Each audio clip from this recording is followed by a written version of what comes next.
يقول: تعالوا إلي يا جميع المتعبين والثقيل الأحمال. ولكن كيف تأتون إلي؟ تأتون بالصلاة، بالمزامير، بالصوم، بالقداسات، بالنذور، بالتوبة، بعمل الرحمة، بتمسككم بقرون المذبح. في وقت من الأوقات اشتدت الضيقة،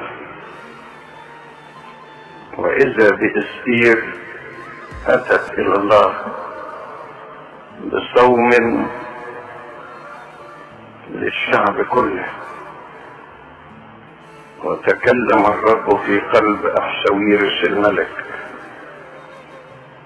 وأنقذ الكل. وفي وقت من الأوقات تقدم نحمية إلى الله بالصلاة والدموع لما رأى أورشليم محطمة وأبوابها محروقة بالنار.